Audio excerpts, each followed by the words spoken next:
उत्तर प्रदेश सरकार में कैबिनेट मंत्री ओम प्रकाश राजभर हमारे साथ मौजूद हैं। लोकसभा चुनाव की तैयारियों की अगर बात करी जाए, क्या लग रहा है, किस तरीके से हैं? कि हम लोग अनवरत चुनाव की तैयारी करते हैं, ग्रास रूट पे संगठन को तैयार करते हैं। जो गरीब, कमजोर, वंचित, शोषित, पिछड़े, दलित, अल्पसंख्यक हैं, उनको हम लोग शिक्षा, स्वास्थ्य, रोजगार, नौकरी के लिए जागृत करते हैं कि जागो तभी सवेरा है। वो एकदम तैयार हैं, जग करके इंतजार कर रहे हैं कि हमारे इलाके में कब वोटिंग होगी, उस दिन के लिए सब तैयार है। अच्छा, बताया जा रहा है कि अल्पसंख्यक कल्याण विभाग का आपने पद संभालते ही उसका बजट बढ़ाने की फाइल भेज दी और ये कहा गया कि जैसे और समाज में शादी होती है, आपके समाज में भी इस तरीके की पहल करी जानी चाहिए। तो आपको लगता है लंबे समय से इसको इंतजार था ऐसी चीज़ों का? देखिए, जब संविधान एक है, सबके लिए व्यवस्था है, तो इनके लिए भी व्यवस्था हम कराएंगे। लेकिन ये जो कल इलाहाबाद हाईकोर्ट ने एक फैसला सुना दिया कि 2004 में जो एक बोर्ड बनाया गया था मदरसा एजुकेशन, उसको असंवैधानिक करार दे दिया और अभी कहा है कि सरकारी जो मदरसे हैं बंद हो जाएंगे। बच्चों का क्या होगा, टीचर का क्या होगा, इसको लेकर?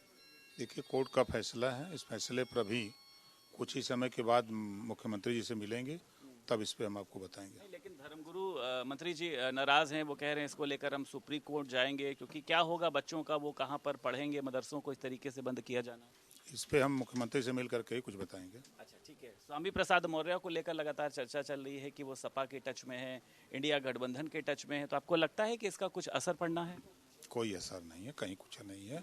देखिए, उत्तर प्रदेश में मुख्यमंत्री माननीय योगी आदित्यनाथ जी के नेतृत्व में 80 सीट और 4 जून 400 पार माननीय मोदी जी के नेतृत्व में आप ही की स्क्रीन पर चलेगा।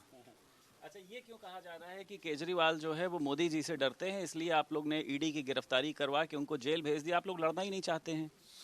आपके यहाँ ईडी क्यों नहीं जाती? आप भी तो इंसान हैं, 140 करोड़ में आप भी हैं, यहाँ जितने लोग हैं, इनके घर ईडी क्यों नहीं जाती? कहीं न कहीं गलती हुई है, उस गलती की वजह से ईडी का काम है। वो अपना स्वतंत्र एजेंसी है, कल तक काम नहीं लोग करने देते थे, जो काम कर रही है एजेंसी। अच्छा, पल्लवी पटेल जिस तरीके से कल आपने देखा सपा से उनका गठबंधन अलग हो गया है, वो कह रही हैं अगर एनडीए से कोई प्रपोजल आएगा, क्यों साइकिल की सवारी सबको भारी पड़ रही है?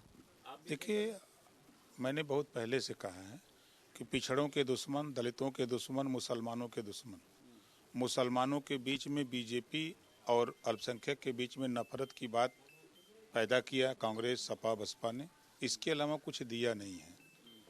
पिछड़ों का हक लूटा है, दलितों का हक लूटा है, तो पिछड़ों को नेता बनाएंगे तो नेता हक मांगेगा, शिक्षा की बात करेगा, स्वास्थ्य की बात करेगा, रोजगार की बात करेगा, नौकरी की बात करेगा, जो संविधान में व्यवस्था है वो संविधान की बात करेगा।